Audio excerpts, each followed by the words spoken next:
People keep asking me, well, if you're so happy with being a neurologist, why have you dropped out? Why are you going to run for Congress? What is the deal? What's wrong with you? And I just ask you all to step back and look around. Think about what's gone on in the last 6 years in this country. Just think about this administration and what's going on with the favoring of corporate interests and special interests in this country to the exclusion of the interests of individuals in this country. Have I sat back and I've watched the chaos of Iraq, I've watched the incompetence of Katrina, I've watched the debt soaring to the 9 trillion mark, which is beyond my wildest dreams, and I say, I want to know one thing. I want to know who is going to hold George Bush and Tom Latham accountable for this mess. And you know what? I kept getting the same answer over and over again. No one. And I'm telling you folks, that's not good enough. That's not good enough for our troops who are walking right now in the streets of Baghdad, serving this country. It's not good enough for the few troops that are in Afghanistan in the hills, exposing themselves to danger. It's not good enough for the farmers who are trying to keep their livelihood on the land. It's not good enough for young families working 2 or 3 jobs trying to make it. I think it's time to hold George Bush, Tom Latham accountable for this whole culture of corruption and mismanagement that we've seen going on in this country. And I'm happy to stand up and hold them accountable. That is my job, because I have a different vision. I have a different view. I think there is a promise for a new direction in this country, one that's based on simple Iowa, common sense ideas, honesty, integrity, those type of values, which I think are wholly lacking in the Capitol right now. So I want you to step up and think about that. I'm going to talk about a couple subjects that I think are very, very important. Let's talk about debt. Now, I'm a doctor, and I always like to use this metaphor. Somebody comes into my office, their blood pressure is too high, and they feel fine. I say, well, sir, your blood pressure is too high, you're going to have to take a medicine. And they look at me and they say, are you kidding? I feel great. Why do I have to take a medicine? I think it's the same thing with debt. You sit here today, you're walking in this fair, you're having a great time, and we're sitting on $9 trillion worth of debt, half of it is owned by the Chinese and Japanese. This is not a good place for our country to be, not at all. And if you balance your books every day, I balance my books, that's what this country needs to be doing on a regular basis, and we're not. Tom Latham voted against pay-as-you-go policies. That worked well in the 90s.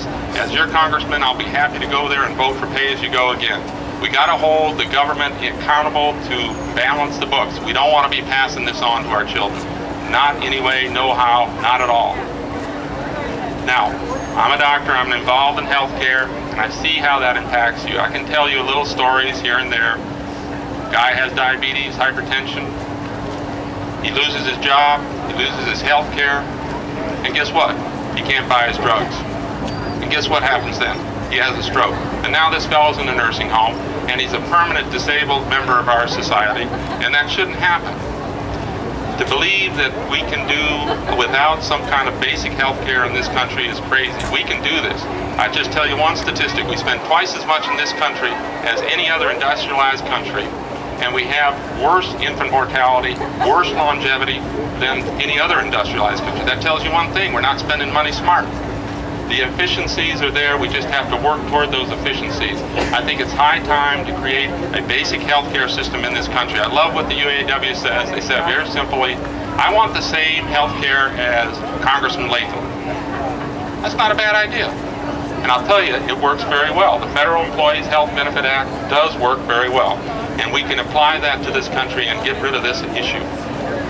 Third issue, briefly to talk about, is energy. And you know, you see this in the press all the time. We talk about energy, renewable energy, one thing after another.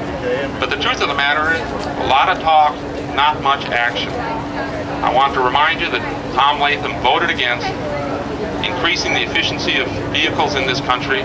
That's not in our best interest. Tom Latham voted for $33.5 billion for the oil, nuclear, coal industries. That's not in our future.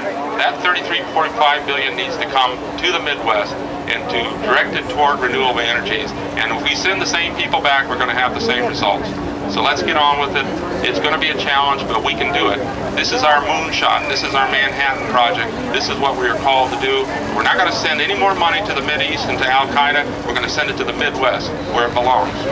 Now, yes, amen, right? Now I'm going to talk about one last thing which is on everybody's mind, and it is not a topic we like to talk about in the Iowa State Fair when we're having a good time, but it's all in one word: Iraq. One word: Iraq. And you know, you say that word, everybody gets sick to their stomach about it. We don't know why we're there, what we're doing, what is our mission. We're costing us $300 billion. We're losing lives right and left. We don't know what we're doing there. And it's time to get some common sense to this. This is a straightforward thing, and I'm happy to stand here as a Democrat to propose what I feel is very appropriate. We're happy to be there. We went there. We got rid of Saddam Hussein. We had the election. We helped create a government. How long are we going to be there?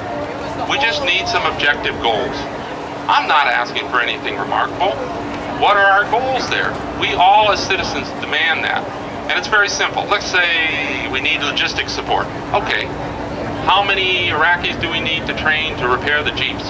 How long does that take? 3 months? 6 months? I don't know. Just give me a number. And that's our goal. We shoot for that goal. When we achieve that goal, our people come home. What we don't want is this open-ended, endless commitment that goes nowhere. I don't know where we're going there. And I think it's symptomatic of the whole administration and Tom Latham that they do not have a plan. They do not have a plan for Iraq. They do not have a plan for health care. They do not have a plan for energy. They do not have a plan to deal with our debt. And I think it's time for a change in Washington and a new direction in Washington. We can do this. And we can restore the grandeur of this country. And I'm